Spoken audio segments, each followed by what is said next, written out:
오늘 6월 마지막 주일 교회를 찾으신 여러분들을 주님의 이름으로 환영합니다. 우리 다 함께 윤재니 권사님의 예배를 여는 기도와 함께 예배를 시작하도록 하겠습니다.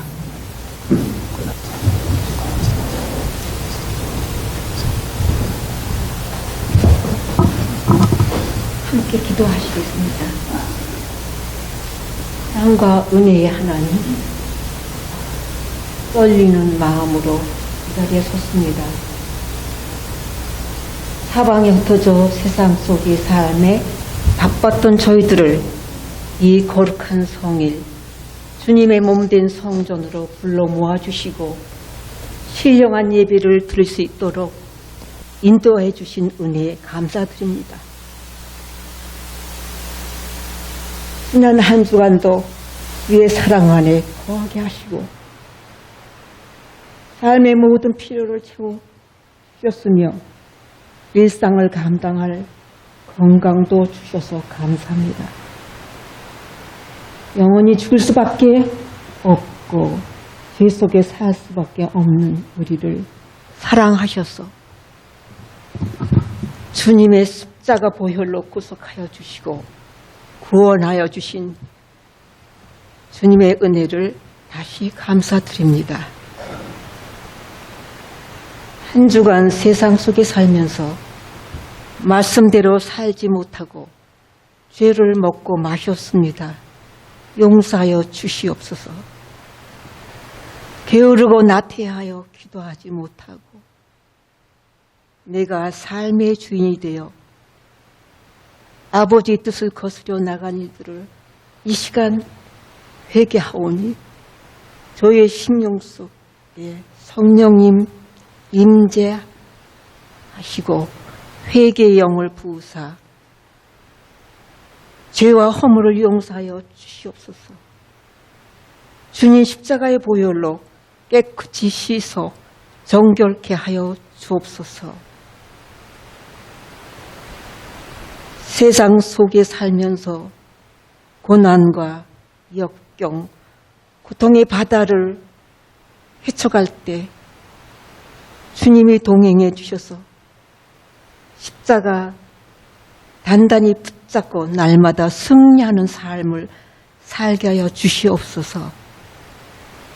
늘 깨어 기도하는 저희들이 되게 하시고 행함 있는 믿음으로 하나님의 거룩한 백성의 삶을 살게 하여 주시옵소서.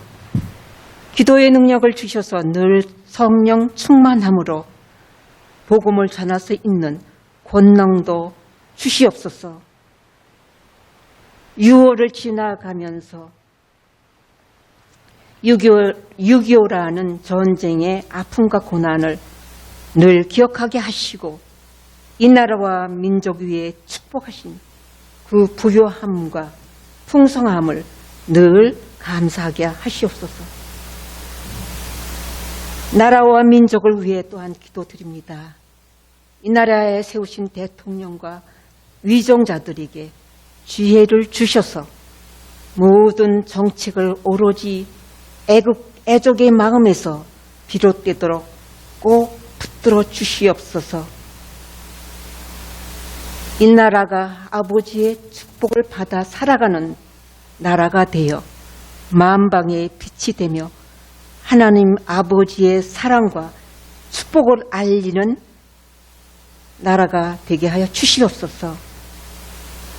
이제 몸이 아픈 당신의 사랑하는 자녀들을 위하여 기도드립니다. 신장놈님 몇 년째 병 속에서 고통받게 있습니다. 또한 제가 기억하지 못하는 아버지의 사랑하는 자녀들, 몸이 아픈 사람이 있다고 알고 있습니다. 치유자 되시는 하나님 아버지께서 십자가 보혈의 손으로 그 아픈 부위를 만져주시사 완치시켜 주시고 영육간의 강건함을 입어 아버지께서 맡으신 그 직분을 잘 감당하게 하옵소서. 하늘문을 여시고 성가대의 찬양을 기쁘게 받아주시고 신령과 진정으로 드리는 이 거룩한 예배가 하나님 앞에 상달되어 영광 홀로 받으시옵소서. 감사하며 예수님 이름으로 기도합니다. 네, 말씀 공독 드리겠습니다. 요한복음 21장 1절부터 14절까지. 일곱 제자에게 나타나시다. 그 뒤에 예수께서 디베랴 바다에서 다시 제자들에게 자기를 나타내셨는데 그가 나타나신 경우에는 이러하다. 시몬 베드로와 쌍둥이라고 불리는 도마와 갈릴리 가나 사람 나다나엘과 세바다의 아들들과 제자들 가운데서 다른 두 사람이 한 자리에 있었다. 시몬 베드로가 그들에게 말하되 나는 고기를 잡으러 가겠소 하니 그들이 우리도 함께 가겠소 하고 말하였다. 그들은 나가서 배를 탔다. 그러나 그날 밤에는 고기를 한 마리도 잡지 못하였다. 이미 동틀 무렵이 되었다. 그때 예수께서 바닷가에 들어서셨으나 제자들은 그가 예수이신지를 알지 못하였다. 그때 예수께서 제자들에게 물으셨다. 얘들아, 무엇을 잡았느냐? 그들이 대답하였다. 못 잡았습니다. 예수께서 그들에게 말씀하셨다. 그물을 배 오른쪽에 던져라. 그리하면 잡을 것이다. 제자들이 그물을 던지니 고기가 너무 많이 걸려서 그물을 끌어올릴 수가 없었다. 예수가 사랑하실 제자가 베드로에게 저분은 주님이시다 하고 말하였다. 시몬 베드로는 주님이시라는 말을 듣고서 벗었던 몸에다가 겉옷을 두르고 바다로 뛰어내렸다. 그러나 나머지 제자들은 작은 배를 탄 채로 고기가 든 그물을 끌면서 해안으로 나왔다. 그들은 육지에서 100자 남짓밖에 떨어지지 않은 곳에 들어가서 고기를 잡고 있었던 것이다. 그들이 이 땅에 올라와서 보니 숯불을 피워 놓았는데 그 위에 생선이 놓여 있고 빵도 있었다. 예수께서 제자들에게 말씀하셨다. 너희가 지금 잡은 생선을 조금 가져오너라. 시몬 베드로가 배에 올라가서 그물을 땅으로 끌어내렸다. 그물 안에는 큰 고기가 153마리나 들어있었다. 고기가 그렇게 많았으나 그물이 찢어지지 않았다. 예수께서 그들에게 말씀하셨다. 와서 아침을 먹어라. 제자들 가운데서 아무도 감히 선생님은 누구십니까? 하고 묻는 사람이 없었다. 그가 주님이신 것을 알았기 때문이다. 예수께서 가까이 오셔서 빵을 집어서 그들에게 주시고 이와 같이 생선도 주셨다. 예수께서 죽은 사람들 가운데서 살아나신 뒤에 제자들에게 자기를 나타내신 것은 이번이 세 번째였다. 아멘. 아까 우리 증인되어주게 할 때 문장로님 말씀 중에 모라비안 예가 나왔는데 이게 참 목사들이 좋아하는 예화거든요. 보통 평생 목회하면서 한 10번 이상씩은 이 예화를 쓸 텐데 제가 얼마 전에 이게 보수적인 교회 다니는 분하고 얘기를 나누던 중에 우연히 제가 이 얘기를 했는데 한 번도 들은 적이 없다 그러더라고요. 자기네 교회에서. 그래서 역시 목사들이 이래서 먹고 사는구나. 한 얘기 또 해도 모르고 그분도 아마 안 듣진 않았을 텐데 혹시라도 우리도 또 모르는 분 계실까봐 한번 설명을 하고 넘어가면요. 우리 감리교회 창시자죠. 실제로 그분은 감리교회 창시자로 알려져 있지만 그분은 돌아가실 때까지 성공의 신부였습니다. 우리가 잘 아는 존 웨슬레, 요한 웨슬레라고도 하죠. 그분이 이제 미국에 선교를 오기 위해서 올 때 조그만 배를 타고 왔는데 거기는 모라비안이라고 하는 독일에 기반을 둔 경건주의 일파의 신도들이 타고 있었는데 그 옛날 18세기 배가 얼마나 든든했겠어요. 그러니까 막 바람이 부니까 그래도 명색이 이때까지 옥스퍼드에서 신앙운동을 하고 영국의 청년들을 감화시켰던 요한 웨슬레인데 자기도 겁이 나는 거예요. 그래갖고 막 언절부절 못하는데 그 모라비안들은 너무나 침착하게 찬성을 부르고 있었고 다 의지하고 그 마음이 너무 평온한 것을 보고 이제 회개했다는 얘기입니다. 뭐 유명한 얘기인데요. 다 아시죠? 한 1년 뒤에 한번 제가 이 예화 한번 써보겠습니다. 그러면 제가 얼마 전에 영화를 한 편 봤는데요. 아이슬란드 영화입니다. 아이슬란드는 우리 지난해 월드컵에서 그 예선에서 강호 아르헨티나와 1대1로 비기면서 아주 유명해진 나라죠.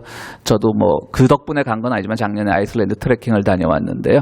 인구가 34만 명입니다. 한국의 뭐 서울의 웬만한 구보다도 작지요. 국토의 크기는 남한 정도의 크기라고 하는데 인구가 34만 명입니다. 거짓말 안 보태서 한 시간 정도 가면 농가 하나 정도 있을 정도였습니다. 제가 이렇게 쫙 해안도로를 돌았었는데요. 그 정도입니다. 그래서 우리가 그 같이 여행을 하던 일행들끼리 한 말이 야, 저기는 기름 한번 넣으려면 주유소 한번 갔다 오면 기름 다 떨어지겠다. 그 우스갯소리도 했는데요. 아이슬란드는 제가 얼마 전에 아이슬란드 영화 한 편을 봐서 아이슬란드 얘기를 했습니다. 언더 더 트리, 나무 밑에서라고 하는 그 영화인데요. 뭐 1년에 한 10편 정도의 영화가 만들어진다라고 해요. 참고로 우리 대한민국은 한 80편 정도의 영화가 만들어지고 있습니다. 1년에. 한 10편 정도의 영화가 만들어지는데 그러니까 어떤 영화가 만들어질까 하는데 언더 더 트리라는 영화 굉장히 제가 감명 깊게 봤습니다.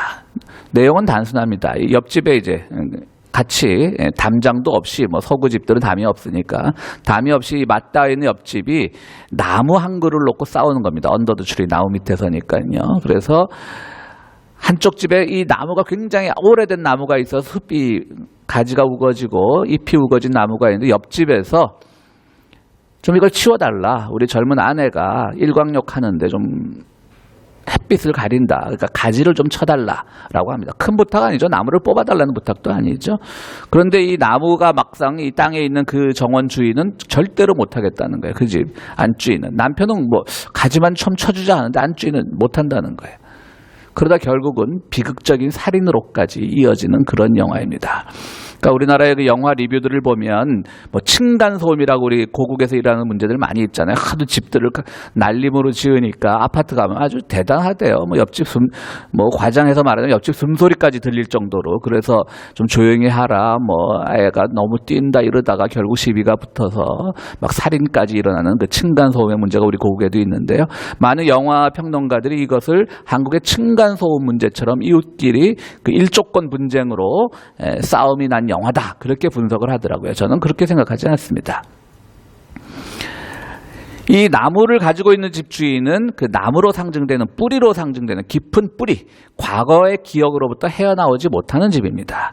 그런데 옆집에서는 뿌리를 내가 제거해달라는 건 아니지 않느냐. 잎사귀만 쳐달라는데 그것도 해결하지 못합니다. 왜냐하면 이 나무의 주인집은 잎사귀를 제거하는 것도 뿌리에게 영향을 줄 수 있다라고 믿고 우리의 이 뿌리는 깊은 뿌리는 누구도 감히 건드리지 못한다라고 하는 그런 생각을 가지고 있는 사람이었기 때문입니다. 그것이 결국은 비극으로 이어지는 것이죠.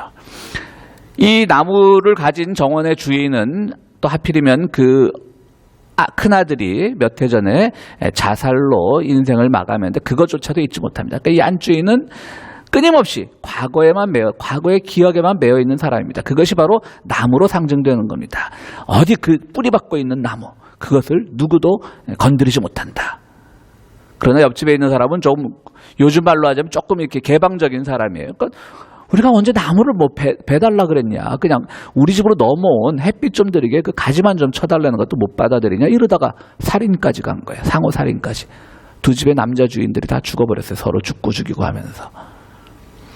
저는 이 영화를 보면서 그 기억, 전통, 과거 이런 데 매여 사는 사람들이 참 안 됐다라는 생각도 해봅니다. 너무나 기억과 전통과 과거에만 매여 살면 우리가 어떤 새로운 것에 대해서 받아들이는 것이 부족하게 됩니다.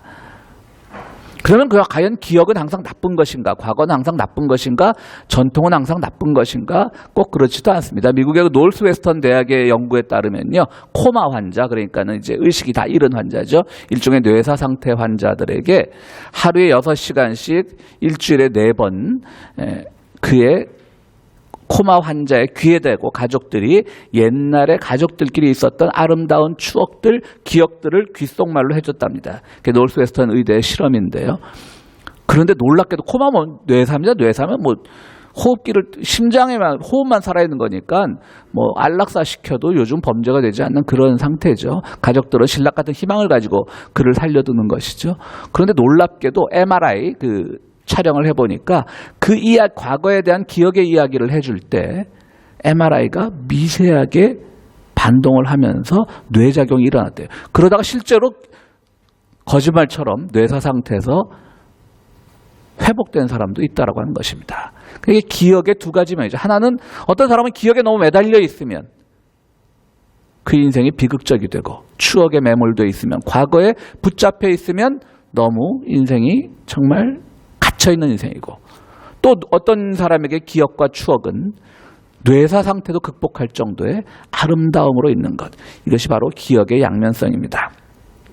미국에 몇 해 전에 에일린 프랭클린이라고 하는 유명한 사건이 있었습니다. 에일린 프랭클린이라는 한 여성이 자기의 의붓 아버지가 어릴 때 자기 집에 놀러온 친구를 살해해서 암매장했다고 나중에 성인이 되어서 경찰서에 폭로를 한 겁니다. 그래서 이 아버지는 구속이 됐습니다. 난 그런 일 없었다라고 말합니다.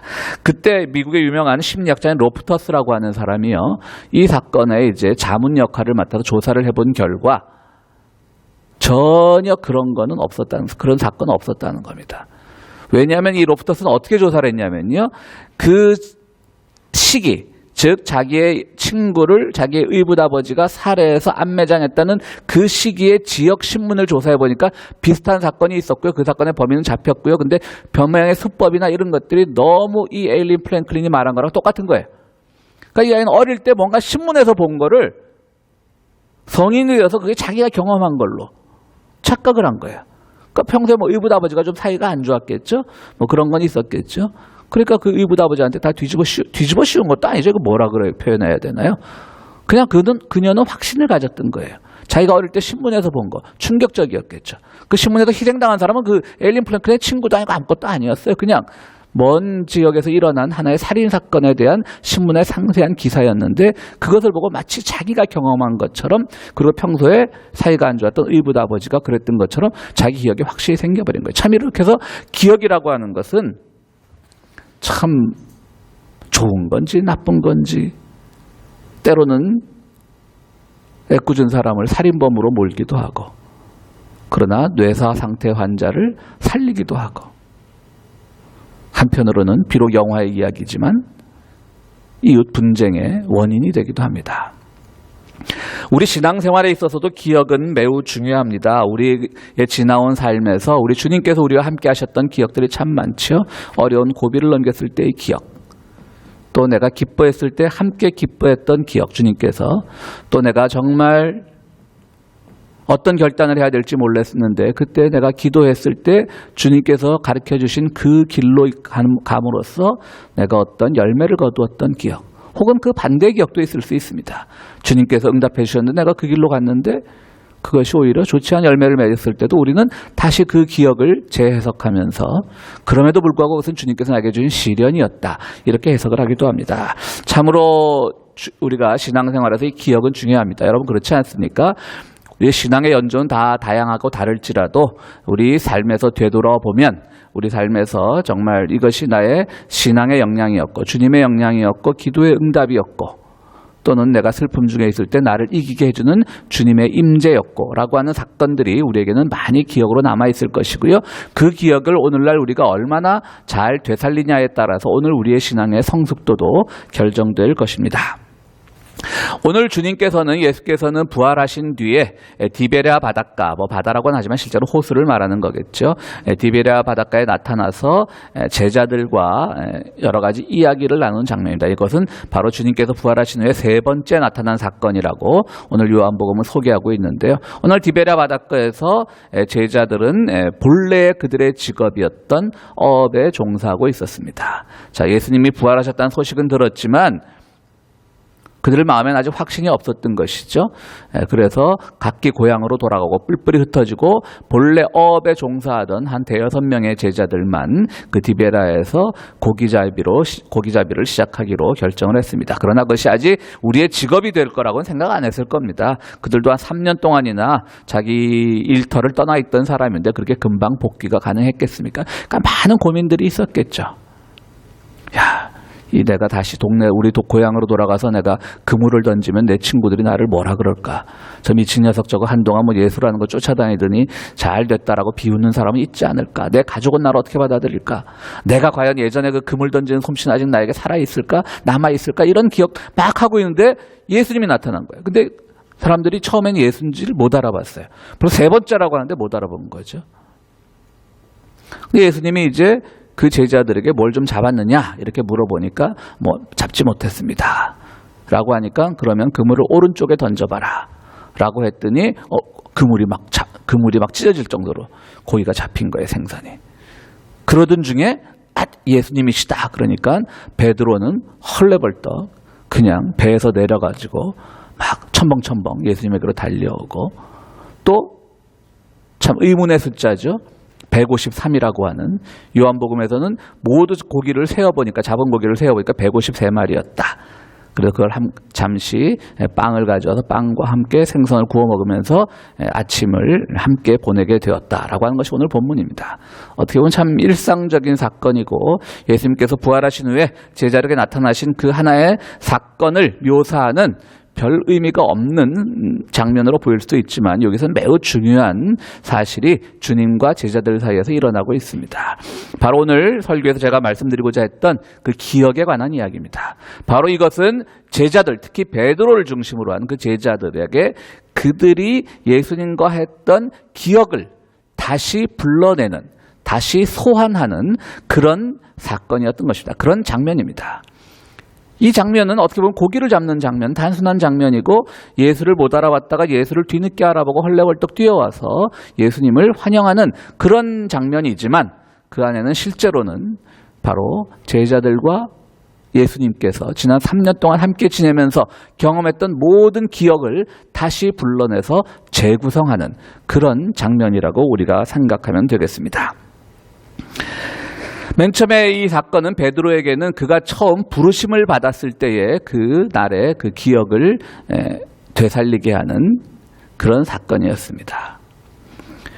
누가복음 5장 1절부터 보면 예수님께서 베드로와 그의 무리들을 처음 봤을 때 그물을 버리고 나를 쫓아오너라라고 하였을 때 베드로와 그 친구들은 그물을 버리고 예수를 쫓아갑니다. 그 전에 누가복음 5장에 어떤 일이 있었냐면 바로 깊은 곳에 그물을 던져라. 즉 제자들에게는 물론 당연히 깊은 곳이라고 하면 물리적으로 깊은 곳을 말하지만 그것은 해석학적으로 뭐냐면 이제는 너희가 고기잡이에만 의존하지 말고 보다 깊은 의미를 찾아봐라. 인생의 깊은 의미를 찾아봐라라고 합니다. 그 뜻입니다. 그렇기 때문에 누가복음 5장에서 베드로가 이런 부르심을 받았을 때 첫 마디가 뭐였냐면 주님 우리를 용서하여 주십시오라고 말합니다. 전혀 앞뒤가 안 맞는 말 같죠. 누가복음 5장 보면 그죠? 깊은 곳에 그물을 던져라. 그런데 그물이 진짜 깊은 곳에 그물을 던지고 고기가 많이 잡혔어요.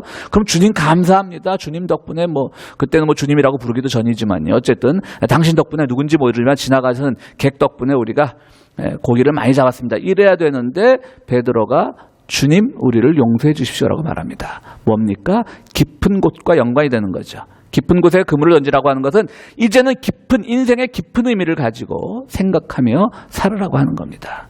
더 이상 일상에만 의지하는 그런 삶을 살지 말라고 하는 겁니다. 바로 오늘 이 그물을 던지는 장면에서 베드로는 그날의 일이 분명히 기억되었을 겁니다. 그런데 오늘은 어디다 그물을 던지라고 그러죠? 오늘 본문에는 오른쪽에 그물을 던지라고 합니다. 처음 베드로를 만났을 때는 깊은 곳에 그물을 던지라고 하였는데 오늘 베드로와의 마지막 만남에서는 예수께서는 오른쪽에 그물을 던지라고 합니다. 무슨 의미일까요?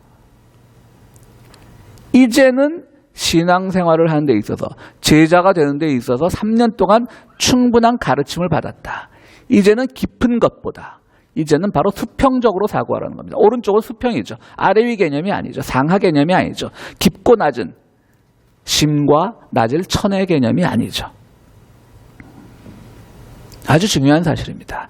주님을 몰랐을 때 그들은 얕게 생각하는 사람들이었지만 주님을 만나면서 3년 동안 깊은 삶의 의미를 받고 또 예수님의 십자가와 부활 사건을 경험하면서 그들의 신앙의 깊이는 많이 깊어졌을 겁니다. 물론 그들은 배신하기도 했고 두려워서 도망가기도 했지만 그런데 이제 마지막 만남에서 오른쪽에 그물을 던지라고 하는 것은 수평적으로 사고하라는 얘기입니다. 우리가 신앙생활에서 바로 베드로의 이 기억으로부터 많은 것을 배워야 합니다.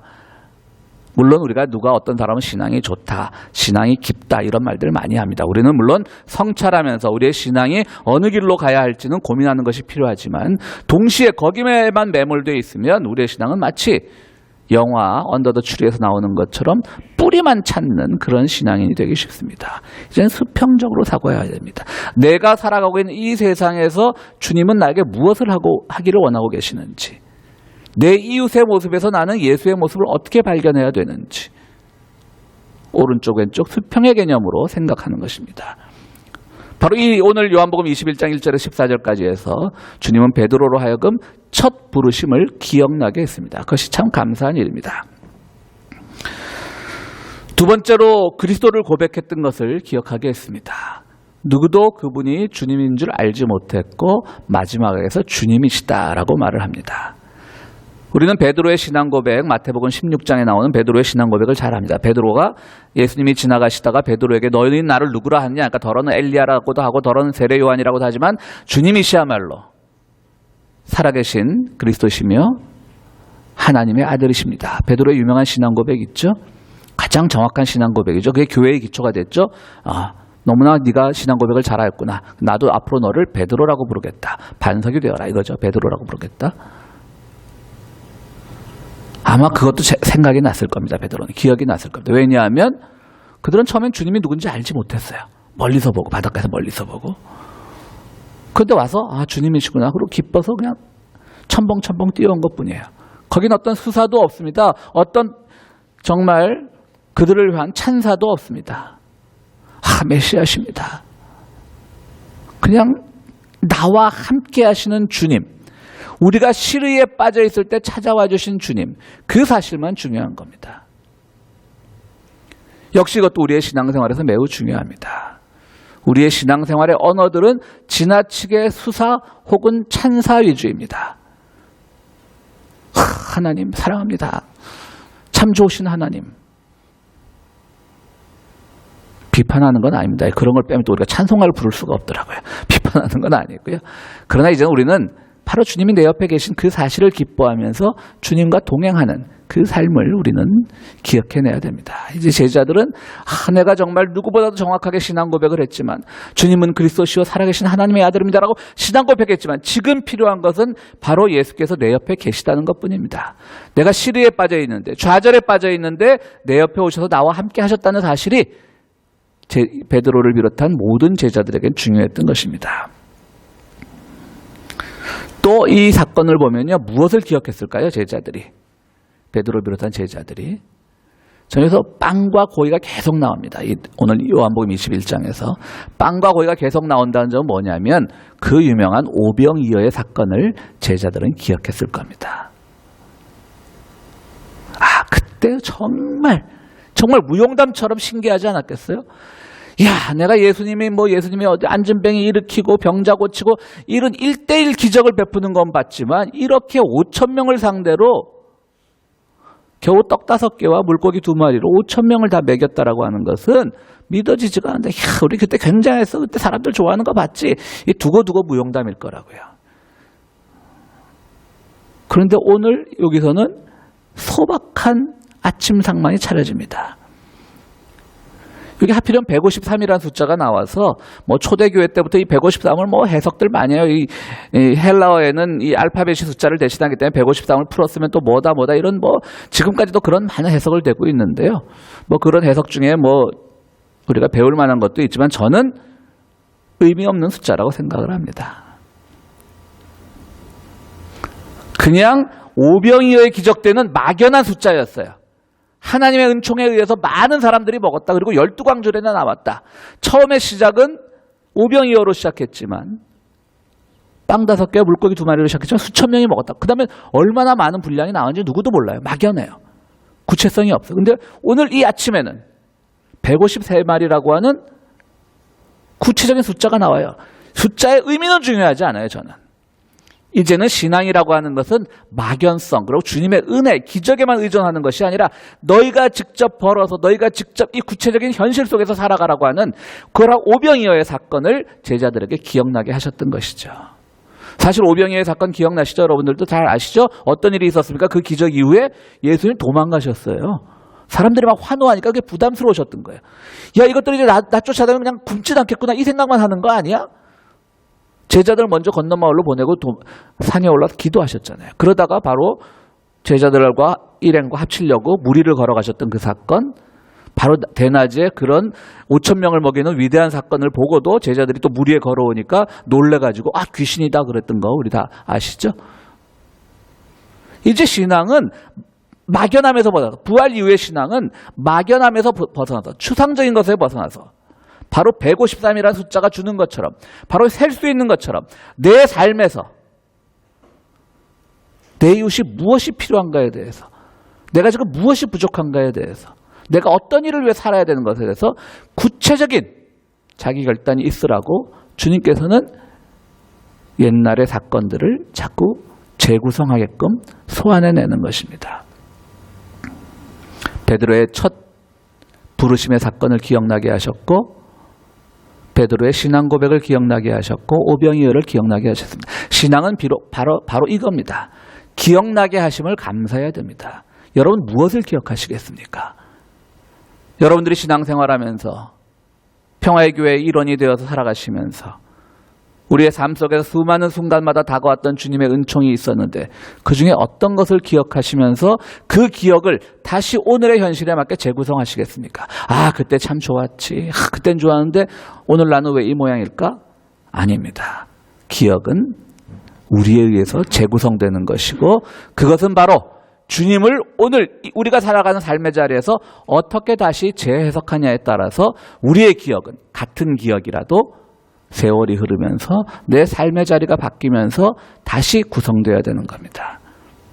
옛날에 우리가 정말 짜릿한 전율을 느낄 만한 그런 주님의 임재를 경험했었다 할지라도 거기에만 머물러 있으면 한낱 나무 뿌리에만 의존하는 그 영화에 나오는 그 사람들처럼 되고 맙니다. 우리는 정말 짜릿했던 기억, 혹은 아팠던 기억, 좋았던 기억, 나빴던 기억을 다시 내 삶의 자리에서 주님이 오늘 나에게 무엇을 바라시는가를 생각하면서 기억을 재구성해 나가야 되는 것입니다.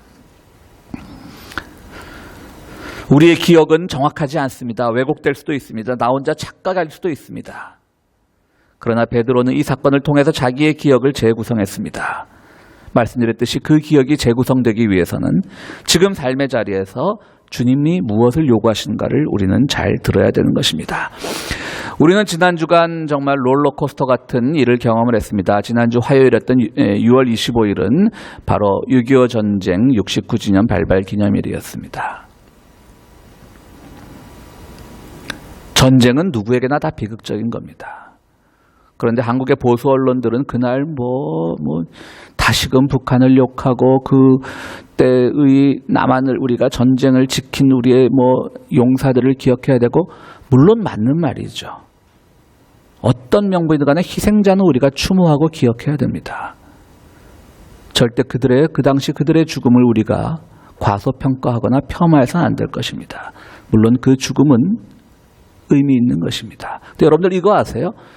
지난 6월 25일에 그 문재인 대통령이 청와대에 6.25 참전 용사 중에 살아있는 분들을 초대를 했는데요. 제가 놀라운 사실을 처음 알았습니다. 그분들이 청와대 만찬에 초청된 건 처음이랍니다. 맨날 안보 논리, 반공 논리에 편승해서 정권을 유지하던 사람들, 그들이 대통령일 때조차도 그분들을 한 번도 청와대에 부른 적이 없다라고 하는 겁니다. 바로 그 6.25의 그 아픈 추억이 있는데, 아픈 기억이 있는데, 바로 어젯밤에는 우리가 잠도 설치고 TV도 못 볼 정도로 또 희망의 가능성, 화해의 가능성, 평화의 가능성, 통일의 가능성을 봤기 때문에 제가 마치 놀이공원의 그 롤러코스터와 같다고 말씀을 드린 것입니다. 지난 6월 25일 전후에서 많은 보수 언론들이 다시금 반공의 논리를, 꺼져가는 불씨를 되살리려고 노력할 때 많은 신문들 중에서 이런 모윤숙 시인의 국군은 죽어서 말한다라는 시가 소개된 걸 봤습니다. 그래서 기억이 났습니다. 아, 맞아. 그런 시가 있었지. 우리 교과서에도 실렸던 것 같아. 고등학교 때. 그래서 그 시를 다시 한번 찾아보니까 장엄하죠. 국군의 희생 당연히 중요하죠. 그럼 우리가 그 기억, 바로 전쟁의 기억, 69년 전 전쟁의 기억을 오늘 우리가 어떻게 재구성해야 될 것인가? 간단합니다. 우리는 역시 우리의 죽음, 정말 지금은 90, 거의 100이 다 된 노모들이 69년 전 자기의 어린 아들들이 전쟁터에 나가서 죽었던 것을 슬퍼하며 안타까워하는 것 우리는 함께 위로해야 됩니다. 그럼 그 기억을, 그 슬픔과 위로, 그리고 그것으로 인해서 누가 우리 아들을 죽였지라는 증오의 기억만 가지고 있으면 우리가 발전하겠습니까? 그것은 결국 나무 뿌리에만 의존한 언더 더 트리의 그 영화의 주인공과 같은 겁니다. 누군가를 또 죽여야만 해결이 되는 겁니다. 옆집 사람을. 근데 저는 아주 단순한 방법이 있어요. 쉬운 방법이 있어요. 그럼 북에서는 그런 시가 없겠는가? 인민군은 죽어서 말한다. 그런 시가 있겠죠. 누구에게나 전쟁의 명분이 어디 있든지 간에 누구에게나 희생은 아픈 것이고 누구에게나 죽음은 슬픈 것입니다. 바로 내 가족의 죽음이 슬프다면 훨씬 더 많은 희생자를 낳았다. 이건 통계입니다. 제가 무슨 종북 목사가 하는 말이 아니라 정확한 통계입니다. 북쪽이 훨씬 희생자가 많았습니다. 당연하죠. 미국의 화력이, 미국이 평양에 쏟아부은 그 폭탄이요, 2차 대전 때 아시아 지역에 쏟아부은 폭탄보다 많습니다. 전쟁터 요만한 한반도, 평양 부근인데 희생자가 당연히 많죠. 누구의 잘잘못을 따지자는 게 아닙니다. 우리가 아픈 만큼 그쪽에도 아픈 사람들이 더 있을 수 있다는 겁니다. 그러면 그 두 가지 기억을 우리가 조화시킬 방법을 찾아야죠. 그것이 주님께서 말하는 사랑의 재구성이고 기억의 재구성인 겁니다. 너무 사회적인 얘기만 해서 그렇다면 우리 개인의 신앙의 문제로 다시 돌아옵니다. 우리 신앙은 정말 내 삶에서 어떻게 기억을 재구성하느냐가 중요한 겁니다. 당나라 때 유명한 선승인 조주라고 하는 스님이 있었습니다. 어느 날 한 스님이 이제 조주에게 가르침을 얻기 위해서 조주를 찾아와 물었습니다. 저는 모든 것을 버리고 텅 비운 마음으로 이곳에 왔습니다. 그러자 조주 스님이 말했습니다. 내려놓게. 그러자 조주에게 가르침을 배움을 얻으러 온 그 젊은 스님이 물었습니다. 제가 말씀드렸잖아요. 다 버리고 왔는데 무얼 더 버리란 말씀입니까? 그때 조주가 말했습니다. 그럼 지고 가든가. 저는 이게 참 이 불교의 화두지만요. 조주 스님의 화두지만 이게 바로 오늘 본문을 가장 잘 설명하는 것 같습니다. 기억은 내려놓을 수 없을지도 모릅니다. 그럼 지고 가야 됩니다. 그런데 그 기억에 내려놓는 것과 지는 것은 조주 스님에게는 같은 것으로 보이는 거죠. 내려놓게나 내려놓을 거 없는데요. 그럼 지고 가든가. 그분에게 내려놓은 것과 지고 가면 같은 거예요. 근데 어떻게 갔냐? 그 지고 가면 결국 무게가 느껴지지 않는 지고감이 되겠죠. 기독교에서 말하는 죄와 은혜도 같은 것입니다. 사도 바울은 죄가 깊은 곳에 은혜가 깊다라고 했습니다. 무슨 말이겠습니까? 우리는 그리스도를 통해서 죄를 용서받았다라고 하는 거, 우리의 모든 죄가 네가 무슨 짓을 했든지 다 용서받는다는 의미가 아닙니다. 죄를 지었다면 이제 그 죄의 무게로부터, 그 죄를 회개하고 죄의 무게로부터 벗어나서 새로운 삶을 살라고 하는 겁니다. 근데 벗어놓기 힘들어요. 양심적인 사람은. 안 양심적인 사람은 다 벗었다 그래요. 그리고 계속 죄 짓죠. 근데 양심적인 기독교인들은 벗어놓기 힘들어요. 그럼 지고 가든가. 근데 지고 가는데 무게가 느껴지지 않는 거예요. 내 등에서 주님의 은혜와 죄가 정말 놀랍게도 옷감을 짜듯이 직조가 되고 있는 거예요. 죄와 은혜가 조화가 되고 있는 겁니다. 그래서 나의 죄스러운 기억들이 은혜의 기억으로 새로 뒤바뀌게 되는 겁니다. 나의 과거가 다시금 재구성되는 것입니다. 나의 기억이 다시금 재구성되는 겁니다. 오늘 우리 신앙생활에서 바로 이처럼 우리가 기억을 재구성하는 것은 우리가 이 시대를 살아가는데 이 시대가 안고 있는 문제를 해결하는 데도 매우 도움을 줄 뿐더러 또 우리의 개인적인 영성생활에서도 우리의 기억을 재구성하고 그 기억을 다시 오늘을 살아가는 우리의 지혜 속에서 은혜와 함께 다시금 날줄과 시줄을 직조하는 것이 매우 중요합니다. 여러분들 과거의 기억에 너무 매몰되지 마시고 과거의 원한에 너무 매몰되지 마시고 그 기억은 정확하지 않습니다. 누가 정말 나쁜 사람인지 누가 정말 좋은 사람인지 알지 못합니다. 사람들은 다 자기중심적으로 생각하기 때문에 그렇습니다. 그렇다면 오늘 그것은 우리는 신앙의 이름으로, 그리스도의 이름으로 우리의 기억을 다시 재구성할 필요가 있습니다. 함께 기도드리시겠습니다.